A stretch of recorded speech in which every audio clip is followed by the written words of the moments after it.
बार व्रत कथा प्रारंभ। एक बुढ़िया थी। उसका नियम था प्रति रविवार को सवेरे ही स्नान आदि कर घर को गौ के गोबर से लेपकर फिर भोजन तैयार कर भगवान को भोग लगा स्वयं भोजन करती थी। ऐसा व्रत करने से उसके घर अनेक प्रकार धन धान्य से पूर्ण था। श्री हरि की कृपा से घर में किसी प्रकार का विघ्न या दुख नहीं था।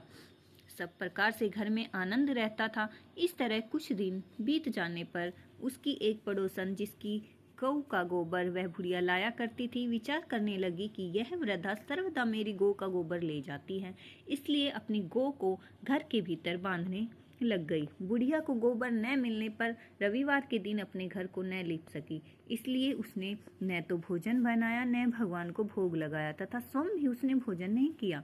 इस प्रकार उसने निराहार व्रत किया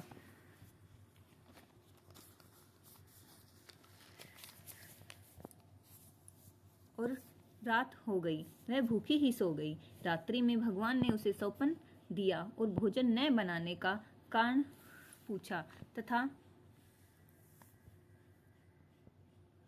भोजन न बनाने और भोग न लगाने का कारण पूछा। वृद्धा ने गोबर न मिलने का कारण सुनाया। तब भगवान ने कहा कि माता, हम तुमको ऐसी गौ देते हैं जिससे सभी इच्छाएं पूर्ण होती हैं, क्योंकि तुम हमेशा रविवार को गौ के गोबर से लेपकर भोजन बनाकर मेरा भोग लगाकर खुद भोजन करती हो। इससे मैं खुश होकर तुमको वरदान देता हूँ कि निर्धन को धन, बांझ स्त्रियों को पुत्र देकर दुखों को दूर करता हूँ तथा अंत समय में मोक्ष देता हूँ। सौपन में ऐसा वरदान देकर भगवान तो अंतर्धान हो गए और वृद्ध की आंख खुली तो वह देखती है कि आंगन में एक अति सुंदर गौ और बछड़ा बंधे हुए हैं। वह गाय और बछड़े को देखकर अति प्रसन्न हुई और उसको घर के बाहर बांध दिया और वहीं खाने को चारा डाल दिया। जब उसकी पड़ोसन बुढ़िया ने घर के बाहर एक अति सुंदर गौ और बछड़े को देखा तो द्वेष के कारण उसका हृदय जल उठा और उसने देखा कि गाय ने सोने का गोबर किया है, तो वह उस गाय का गोबर ले गई और अपनी गाय का गोबर उसकी जगह पर रख गई। वह नित्य प्रति ऐसा ही करने लगी और सीधी सादी बुढ़िया को इसकी खबर नहीं होने दी। तब सर्वव्यापी ईश्वर ने सोचा कि चालाक पड़ोसन के कर्म से बुढ़िया तो ठगी जा रही है, तो ईश्वर ने संध्या के समय अपनी माया से बड़े जोर की आंधी चला दी। बुढ़िया ने अंधेरे के भय से अपनी गौ को घर के भीतर बांध लिया।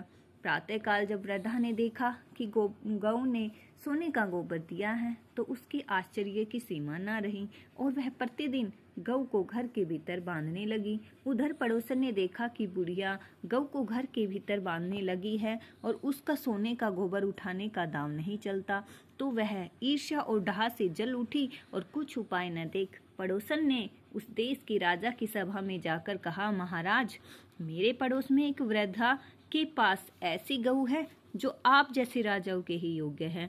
वह नित्य सोने का गोबर देती है। आप उस सोने से प्रजा का पालन करिए। वह वृद्धा इतने सोने का क्या करेगी?